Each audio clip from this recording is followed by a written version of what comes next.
Ever since I was a small child, this was all I wanted to do, was to farm. I was fortunate enough when I got out of college, my first 5 years out of college, I got to have coffee with my grandfather 7 days a week.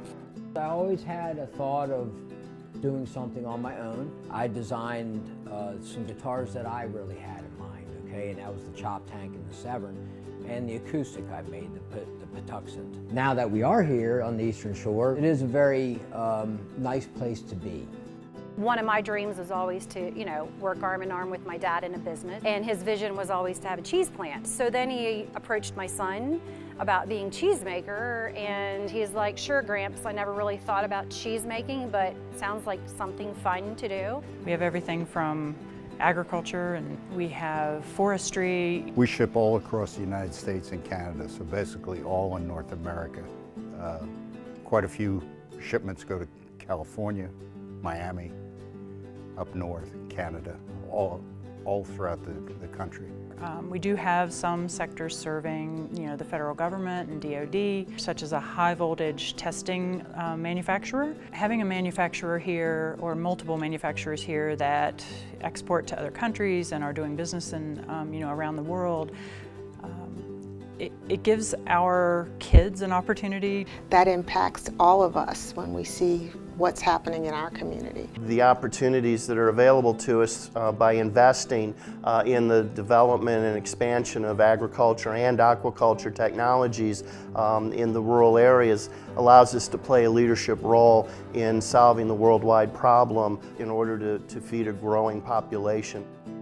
By cleaning the bay, what we're going to be doing is reinvigorating the aquaculture and seafood industries in the state of Maryland, something we are known for.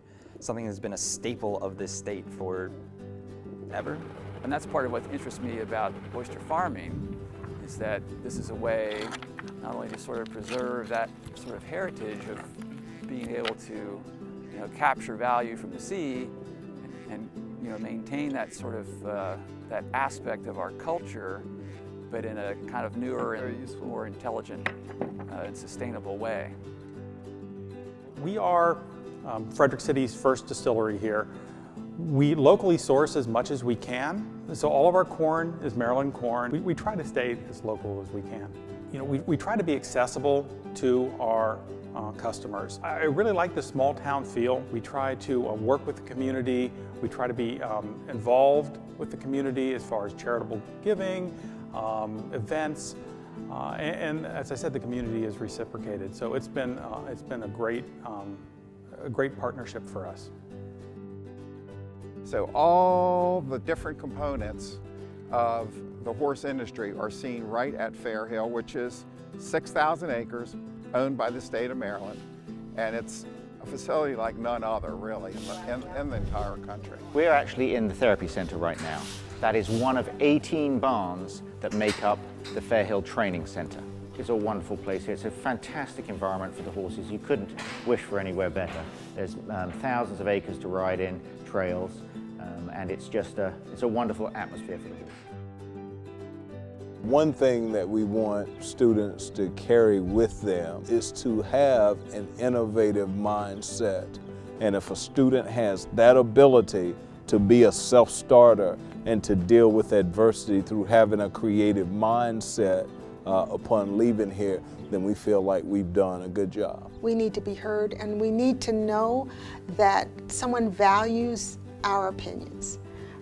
Because with all of us working together, we can really work to end homelessness. We can really put a dent in poverty, but we've got to do it together. We're kind of learning from each other all the time. We share success stories and horror stories. It doesn't matter if you're rural or urban or suburban.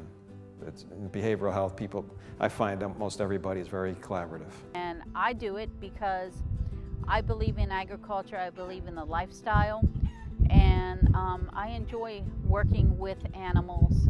And it was a lifestyle we wanted to raise our family in. And the technology allows my daughter and I to do this operation ourselves, and we have one helper. I aspire for rural Maryland. I aspire for rural Maryland. I would aspire for rural Maryland. I aspire for rural Maryland. I aspire for rural Maryland. I aspire for rural Maryland. I aspire for rural Maryland. Well, I aspire for rural Maryland to be a great place to live. number one, and a great source of employment.